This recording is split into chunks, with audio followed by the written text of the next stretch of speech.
Mickey Rourke, el hombre que destruyó su rostro y su fortuna, de símbolo sexual de Hollywood a sobreviviente irreconocible de su propia autodestrucción. Mickey Rourke no perdió su carrera, no fue víctima de un escándalo ni de una traición. Hizo algo mucho más inquietante. Decidió destruirla él mismo. Rechazó los mejores papeles de su generación, abandonó Hollywood en la cima y se metió en un ring donde cada golpe lo alejaba un poco más de quien había sido. Mickey Rourke no era un actor común, era una anomalía. Un tipo que no parecía construido para Hollywood, pero que, precisamente por eso, dominaba la pantalla. Tenía algo que no se podía fabricar, intensidad real, una presencia incómoda, una energía que no se podía domesticar. Cuando aparecía, no interpretaba, invadía. Y Hollywood lo sabía. Por eso lo querían, por eso lo temían. Y por eso, durante un tiempo, fue el hombre más interesante de la industria. En los años 80, Mickey Rourke era todo lo que un actor podía aspirar a ser. Talento brutal, carisma salvaje, belleza imperfecta pero hipnótica. No era el típico galán, era algo más peligroso. Era creíble. Películas como 9 semanas y media lo convirtieron en un símbolo, no solo sexual, psicológico.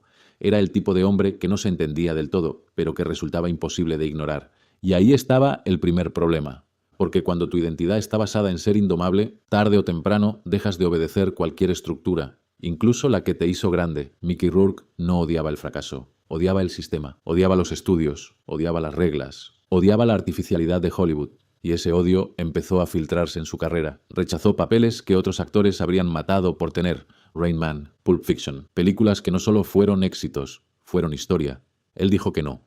No porque no pudiera hacerlas, sino porque no quería jugar el juego. Y ahí empieza la caída más silenciosa, la que no se ve como un error en el momento, pero que, con el tiempo, se convierte en una cadena de decisiones irreversibles. Porque Hollywood no castiga de inmediato, observa, toma nota y luego deja de llamar. Y eso fue exactamente lo que ocurrió. Los teléfonos dejaron de sonar, los proyectos desaparecieron, las oportunidades se evaporaron.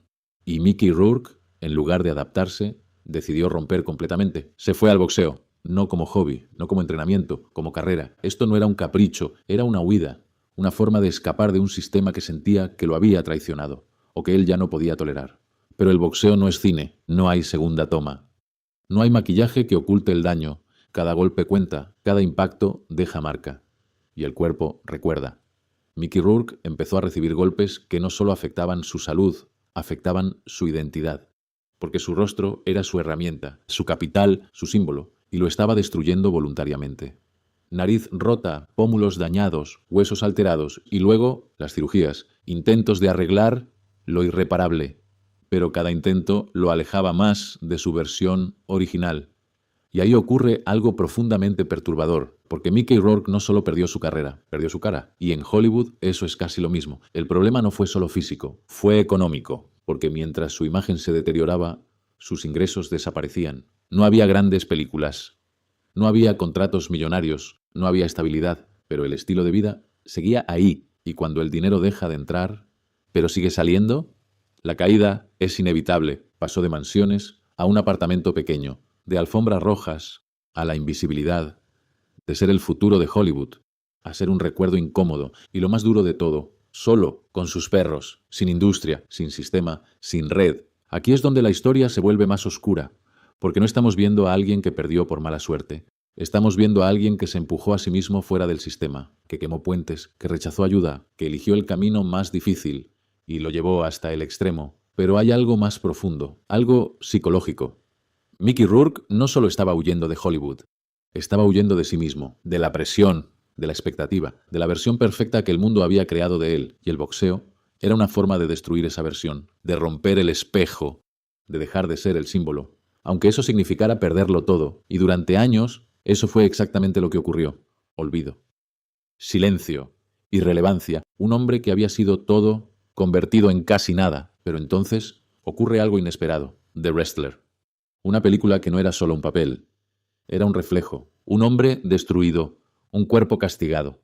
Una vida que se desmorona. Eso no era actuación. Era autobiografía. Y por primera vez en mucho tiempo, Hollywood volvió a mirar. No al símbolo, no al galán, sino al sobreviviente. Ese regreso fue poderoso, pero también cruel, porque el público no estaba viendo a Mickey Rourke como antes, lo estaba viendo como alguien que había pasado por el infierno y había vuelto diferente, irreconocible, pero real. Mickey Rourke no fue destruido por Hollywood, se destruyó antes de que Hollywood pudiera hacerlo. Rechazó el sistema, destruyó su herramienta, perdió su lugar, y cuando quiso volver, ya no era el mismo hombre.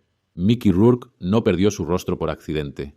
Lo perdió intentando escapar de una versión de sí mismo que ya no podía soportar.